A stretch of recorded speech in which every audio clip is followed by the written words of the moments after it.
G'day folks, and whether you meant to or not, you found yourself back at I wonder where that goes. And as promised, I'm going to talk about that mudguard in part 3. And what exactly do I mean by that?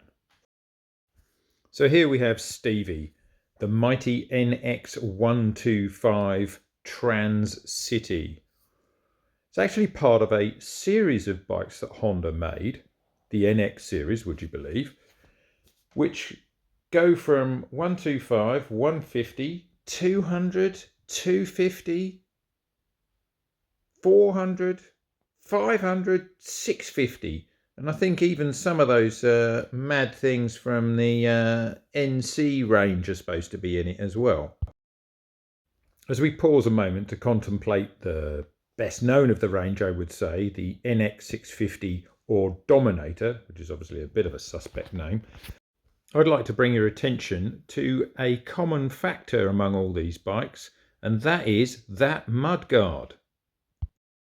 And the more astute amongst you might be saying to yourself, hang on a minute, Transcity, Transalp? Indeed, Honda seemed to jump on the idea of a trail bike that was made for the road, or indeed the city. And they did rather well out of it, as the Transalp at least, and the Dominator, were very popular machines, at least in Europe. And the lineage continues, as I've just found out, because I'm not awake at the best of times. Honda have redubbed the CB500X the NX500. And looky, there's that mudguard again. So, why do I keep going on about that bloody mudguard? Well, seeing as this whole channel is about trail riding on a budget, you actually don't want some mud catcher on the front which is going to clog up your front wheel. You actually want to be able to get out there and thrash about without jamming to a halt. In a continuation of a theme which will keep on going through this channel, I got onto my Uncle Tommy in China, name that film quote, and found myself a front mudder which would do the job. By the way, as a side note, don't be fooled by the pricing that my uncle puts up on the internet. That was without shipping, and it ended up being about $10 in total. The installation of the mudguard itself was an absolute piece of piss.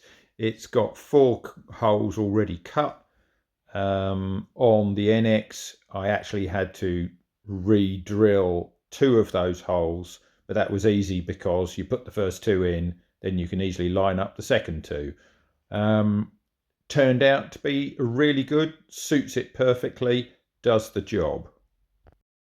The only real hassle I encountered was in fact rerouting the clutch cable, the speedo cable, the brake line around the outside of the mudguard, because of course they were all designed for a low-level mudguard, and if I'd kept them as they were, they'd end up in the wheel.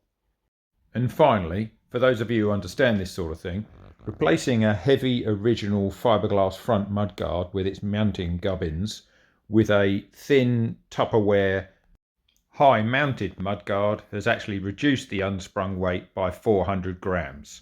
Not a lot, but every little bit counts.